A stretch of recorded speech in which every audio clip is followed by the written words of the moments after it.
आपल्या सगळ्यांचं स्वागत आहे आयकॉन स्टील प्रस्तुत बिल्ड आयकॉन या उपक्रमामध्ये. आज आम्ही आलो धुळ्यामध्ये आणि माझ्यासोबत आहेत इंजिनियर शशिशेखर आहिरेजी.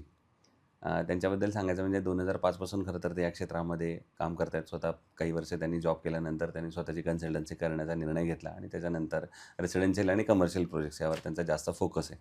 त्यामुळे त्यांचा आत्तापर्यंतचा हा प्रवास कसा होता, त्यांना आलेले अनुभव कसे आहेत, या क्षेत्राकडे बघण्याचा त्यांचा दृष्टिकोन काय आहे किंवा त्यांची भविष्यातली वाटचाल कशी असणार आहे, या सगळ्या संदर्भात आपण त्यांच्याशी गप्पा मारणार आहोत बिल्ड आयकॉन या प्लॅटफॉर्मवर.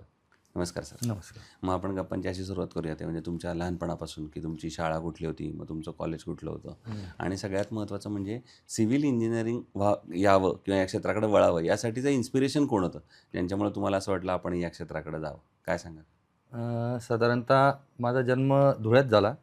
धुळ्यानंतर वडील ॲग्रिकल्चरला प्रोफेसर होते. मग त्यामुळे आम्ही कोल्हापूरला गेलो.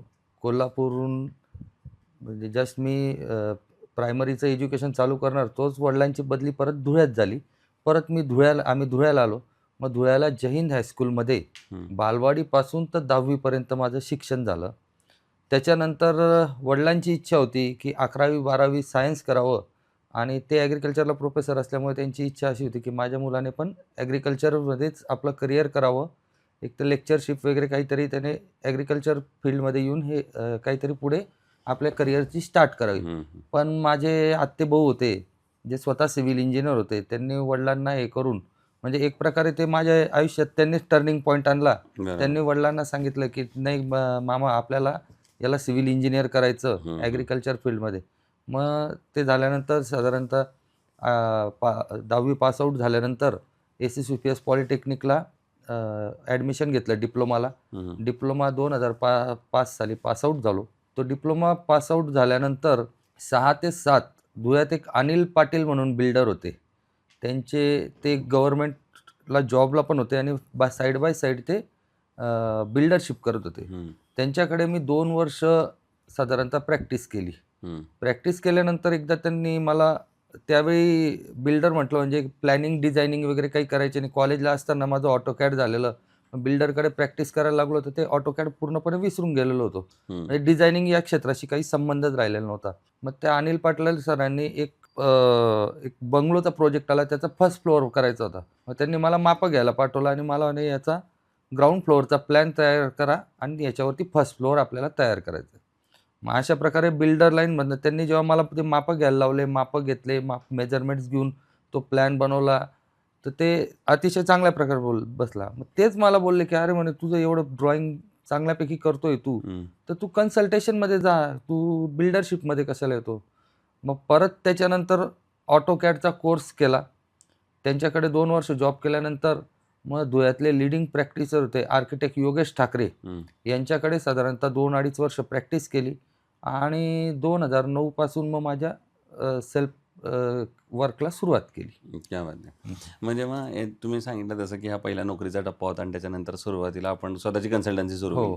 मग जेव्हा स्वतःची कन्सल्टन्सी सुरू केली त्यातला पहिला प्रोजेक्ट कुठला होता आणि तो कुणाच्या रेफरन्सने मिळाला, कसा पूर्ण झाला? कारण सुरुवातीला पण अडचणी काही येतात जेव्हा स्वतः आपण करतो तेव्हा. खूप अडचणी येतात. माझ्या आयुष्यातला पहिला प्रोजेक्ट मी 2009 साली चालू केला होता. एक ग्रामसेवक होते सुवर्णसिंग पवार म्हणून. तर ते माझा भाऊ पण ग्रामसेवक होता. तर त्यांची भेट झाली. मग त्यांनी सांगितलं की मला धुळ्याला घर बांधायचं आहे असं तसं. त्यावेळी मी योगेश ठाकरेंकडे प्रॅक्टिस करत होतो.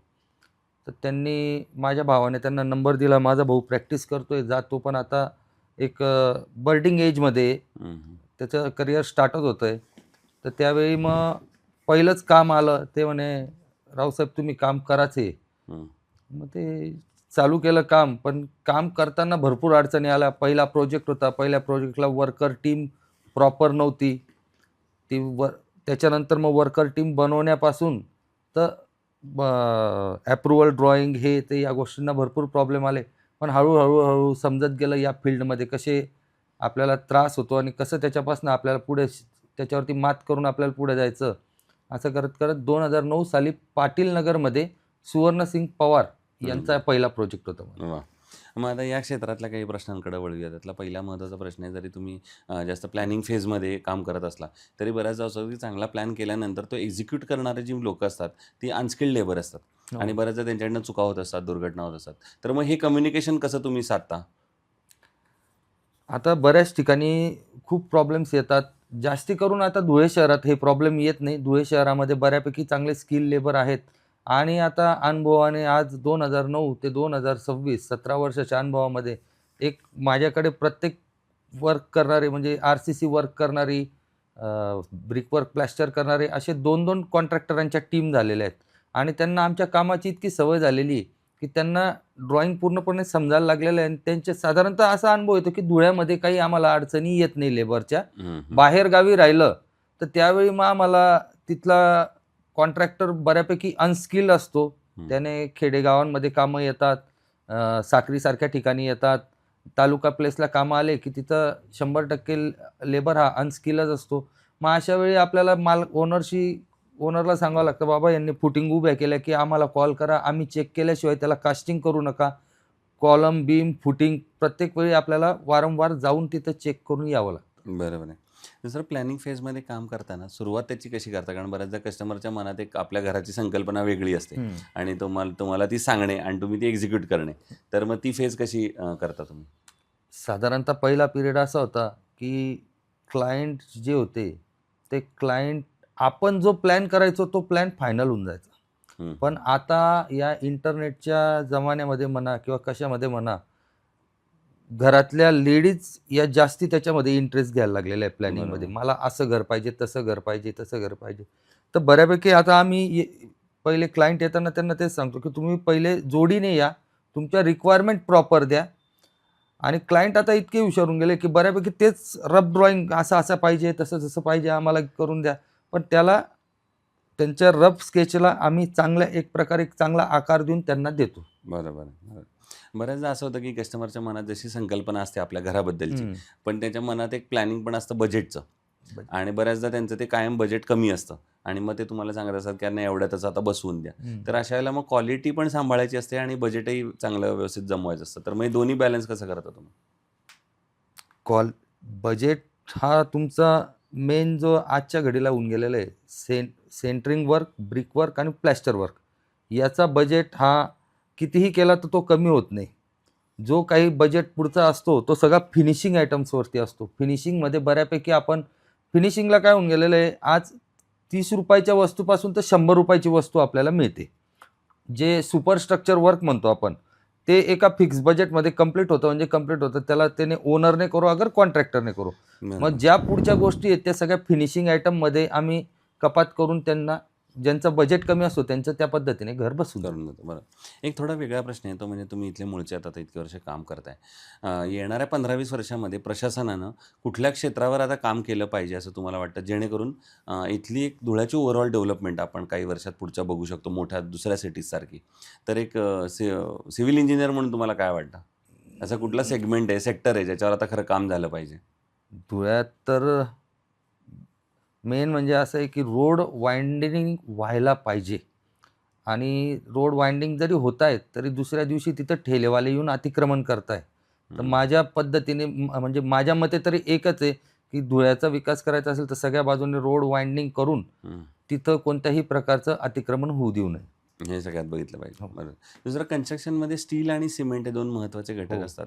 तर मग जेव्हा स्टील सिलेक्शनची वेळ येते, तर जनरली काय पॅरामीटर बघितले गेले पाहिजेत असं तुम्हाला वाटतं? म्हणजे चांगल्या स्टीलमध्ये काय असलं पाहिजे?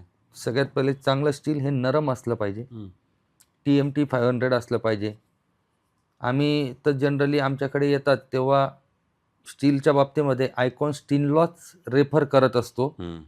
शेवटी क्लायंट आहे. क्लायंट इकडे-तिकडे जाऊन हे करतात. पण आम्हाला कन्सल्टेशनमध्ये जेव्हा आम्ही पहिले ओनर आमच्याकडे येतात, तेव्हा आम्ही त्यांना आयकॉन स्टीलच सांगत असतो आणि त्या व्यतिरिक्त आमचे जे काही थोडेफार कॉन्ट्रॅक्टचे कामं असतात, हं. तिथे 100% आम्ही आयकॉन स्टीलच वापरतो. बरोबर.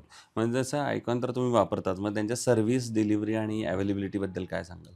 नाही, खूप छान आहे. हं, आपले जे कंपनीचे आहेत, ते हं. वेळोवेळी आम्हाला कॉन्टॅक्ट करतात किंवा आम्ही जरी फोन केला त्यांना, तर ते साईटवरती मटेरियल स्टील पोहोचवणे वगैरे या चांगल्या पद्धतीने आ, ओके. काम करतात आणि असे छान उपक्रम आयकॉन स्टीलकडनं राबवलेच जातात. हां. आणि दुसरं आत्तापर्यंत एक 450-500 प्रोजेक्ट तुम्ही केलेत. हो. पण त्यातला एकच प्रोजेक्ट जर निवडायची वेळ आली, की ज्या प्रोजेक्टनं तुम्हाला खरी ओळख दिली, खरं नाव दिलं आणि तुम्ही एकदम सांगू शकाल हा प्रोजेक्ट माझा आहे.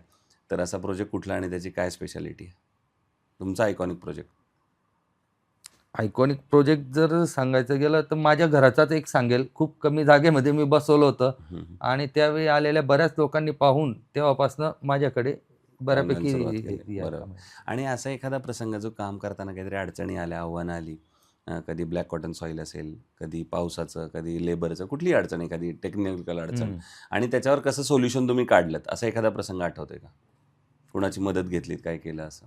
बऱ्याच वेळी आता साधारणतः जमनागिरी रोडला एक प्रोजेक्ट चालू होता माझा, कमर्शियल प्रोजेक्ट चालू होता. तर तिथं 10-12 दिवस पाऊस जोरात पडला. तर त्यामुळे बेसमेंटचा खड्डा होता, तो पूर्ण भरून गेला होता.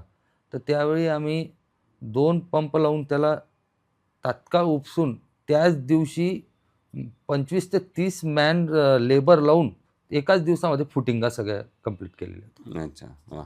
आणि आता अगदी एक शेवटचा प्रश्न, ते म्हणजे या क्षेत्रामध्ये जे नवीन तरुण सिव्हिल इंजिनियर येत आहेत, हं. मग तर त्या सगळ्यांना तुम्ही काय सल्ला द्याल या क्षेत्रामध्ये जर चांगली वाटचाल करायची असेल तर? नवीन येणारे पोरं आज इन्कमिंग खूप जास्ती होऊन गेलेलं आहे. हं, त्या मानाने घरांची प्रोजेक्टची संख्या कमी झालेली आहे. त्यामुळे नवीन येणारे बऱ्यापैकी पोरं आता जे आमच्या निदर्शनास येतं ते सांगतो. नवीन येणारे पोरं हे बिल्डरशिपमध्ये जास्त इंटरेस्ट घेतात. कोणाचं घर बांधून द्यायचं, काय करायचं. तर अतिशय कमी रेटने सुद्धा ते कामं करून राहिलेले आहेत. हं. तर माझं त्यांना एक म्हणणं राहील, की तुम्ही कमी रेटने कामं करू नका. तुमची स्वतःची क्वालिटी कमी करू नका. जे आपल्याला परवडतं त्या पद्धतीनेच कामं करा. चांगले कामं करा. तुमचं आयुष्य पुढे उज्ज्वल राहील. क्या बात आहे! तर हे होते इंजिनियर शशिशेखर अहिरेजी आणि त्यांनी सांगितलं त्याप्रमाणे तुम्ही तुमच्या नॉलेजची, स्वतःची आणि टोटल इंडस्ट्रीची किंमत कमी करू नका. त्याचे चांगले पैसे घ्या, कारण तुम्ही केलेलं काम हे पुढचे 50-60 वर्ष टिकणार आहे. त्यामुळे तुम्हाला तेवढंच दर्जेदार काम करणं हे फार आवश्यक आहे.